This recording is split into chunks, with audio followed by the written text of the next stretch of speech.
everyone, welcome to this Davos 2015 broadcast. I have with me Anil Agarwal of the Vedanta Group. Mr. Agarwal, thank you very much for joining us, sir. Thank you. The mood here in Davos is a bit dismal this year, given the problems that the Eurozone is facing.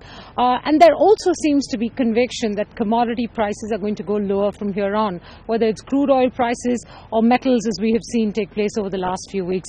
What is your sense of where commodity prices are headed? First, I'll start with crude oil prices, because Cain is a very valuable company in your portfolio and it's currently struggling. It's not struggling. Struggling in terms of prices? Yeah, we are one of the low-cost producer of oil in the world. This is what going to happen, where the low-cost producer will have a long way to go.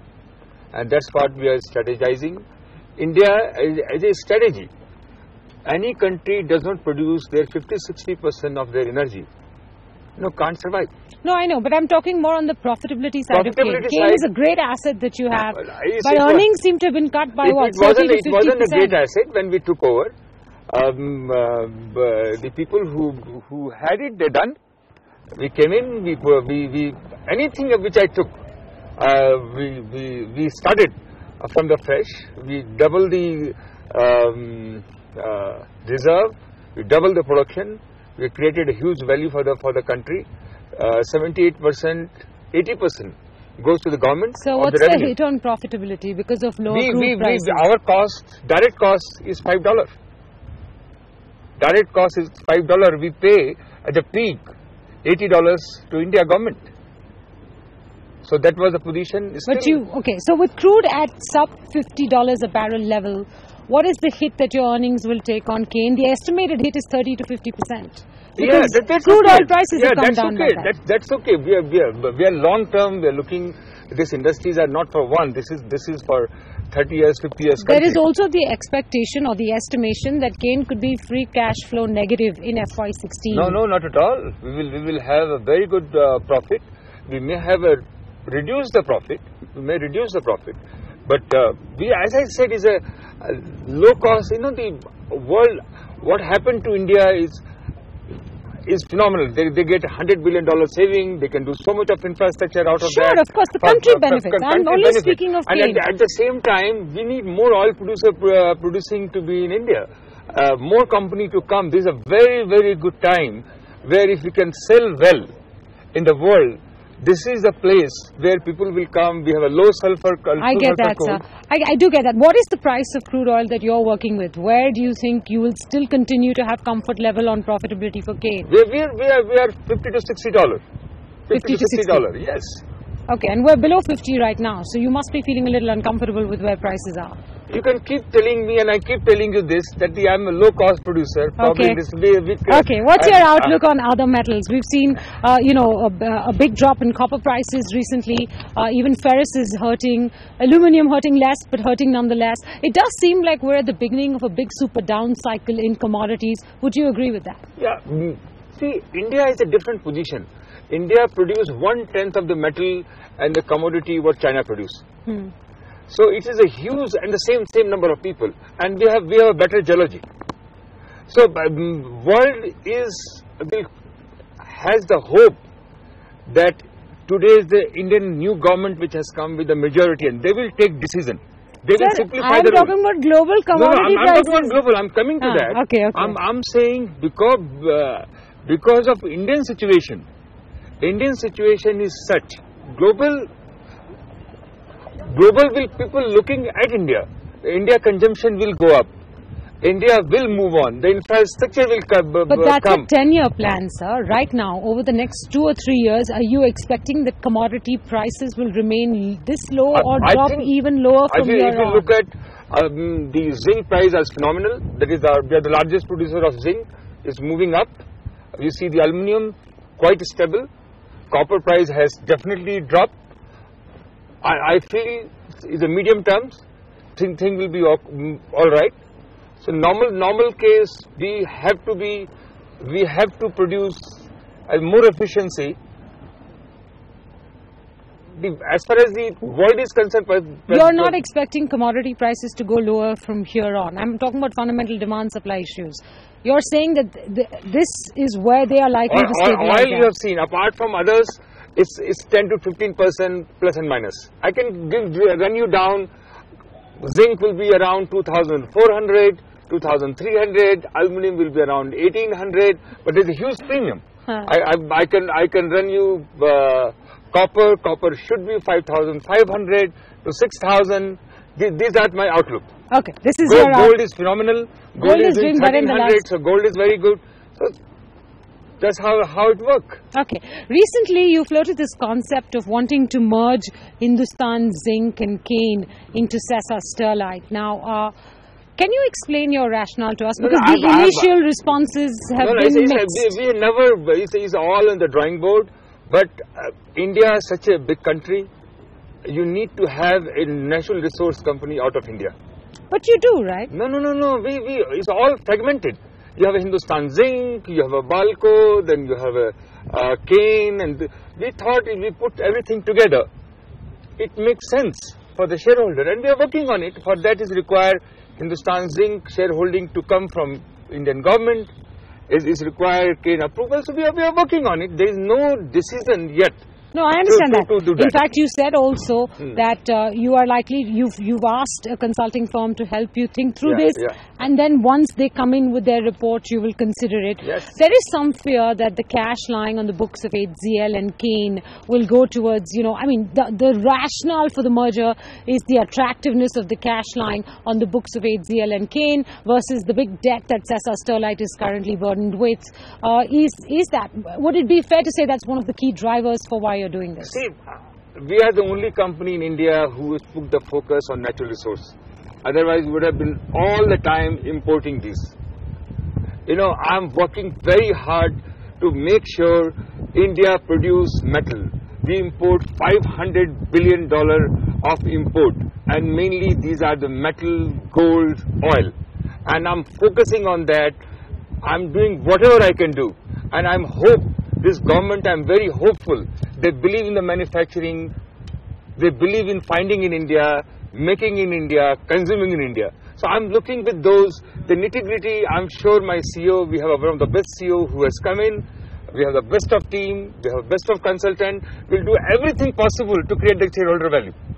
I understand that, sir, but I'm asking if it is the attractiveness of cash on the books of HZL and Cane, that is one of the key drivers behind such a proposal. And I understand it's only in proposal stage right now. But is that one of the key drivers for why you're looking to merge them with Sesa?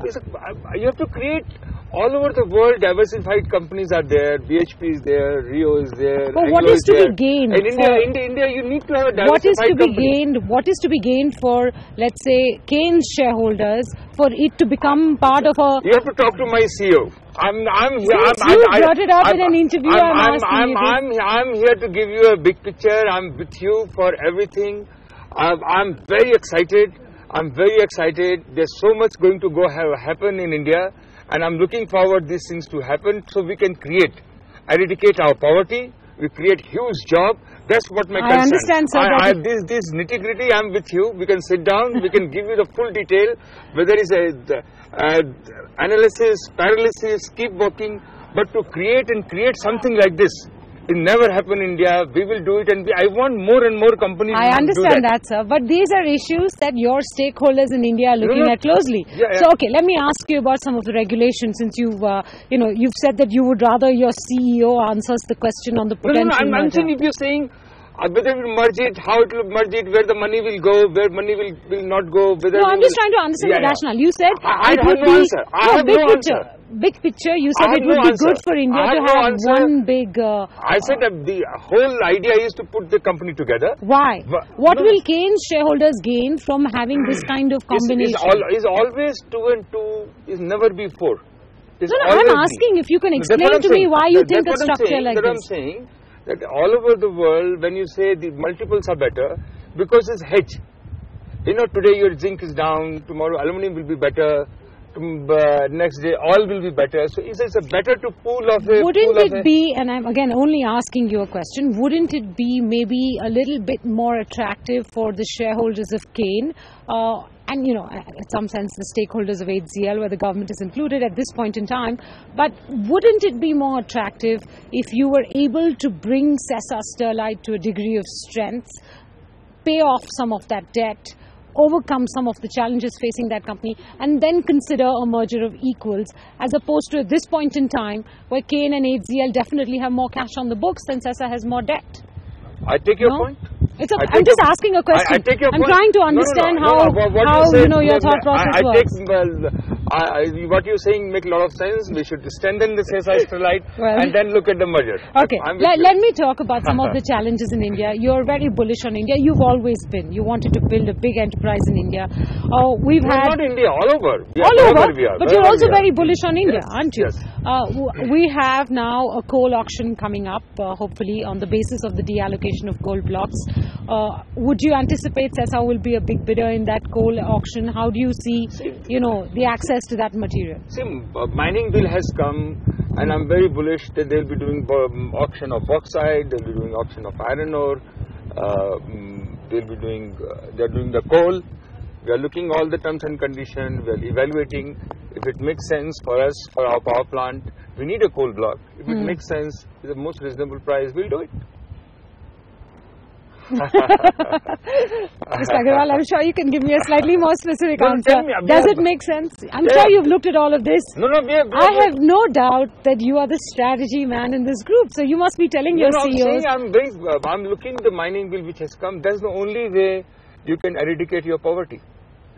No, I understand. Yeah, you cannot eradicate our poverty just importing these goods from outside. Okay, let me go to the much discussed issue of the government's stake in Hindustan Zinc. Have you heard from them on your last offer? You tell me, what have you heard? I have not heard anything, sir. I live in Bombay. I'm very far away from I have not heard anything too. You've not heard anything. I have not heard anything. Are you at all inclined to, make a second offer, a different offer, a higher offer? What is the offer? There is nothing. I said I have not heard anything, so I have no idea. I hope this government is very business friendly. I'm sure you must have met the finance minister here in Davos. Were you able to bring it up? Because they are very keen to get more revenue.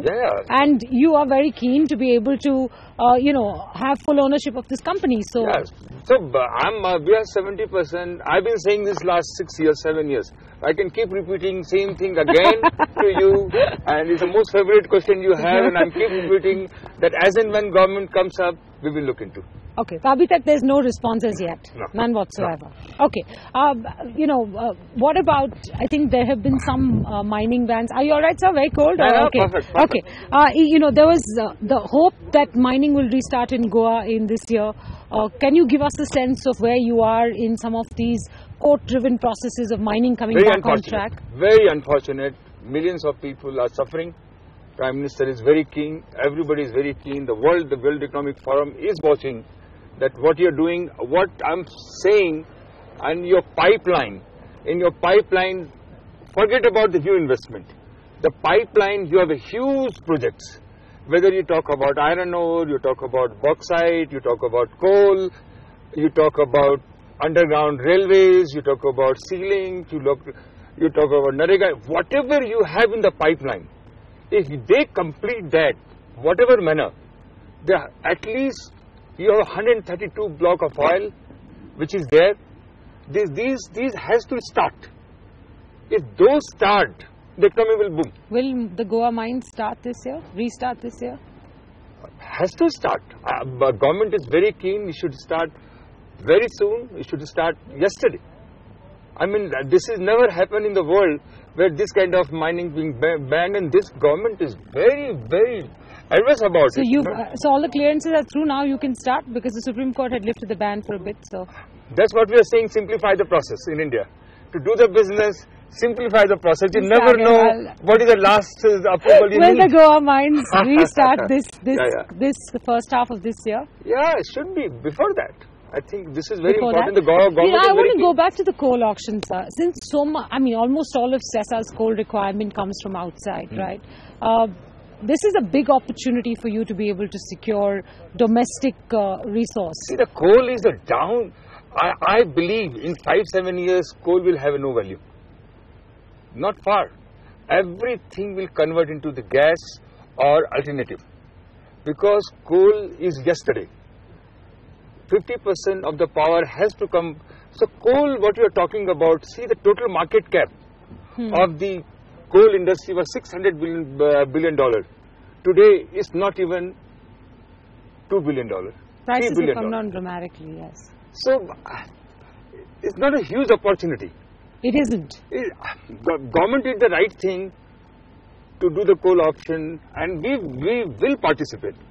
But we will participate with the terms which is reasonable, good, which work for us, and it helped our power industry to continue. But you're not betting on coal as a long-term resource, and so therefore you will calibrate your participation according to that. Exactly, isn't it? I get that. No, that's what I was trying to understand. What is your outlook in the longer term on energy resources? You spoke of the sort of the mining bill, so to speak. The ordinance as yet hasn't come through, though there was at one point we thought it will come through. Will auctioning all these mines, bauxite, etc., as you spoke of, will that be a solution that you are agreeable with? Is that the best way to allocate resources according to you? Or are you worried that that might raise the cost of a lot of these raw materials considerably? See, anything you do action, there will be some reaction. But at least government is decisive. We want our resource which is there, not to import, and to produce ourselves, to create job, to eradicate poverty. That is a huge, and they have taken this route, which is a very simple route, transparent route.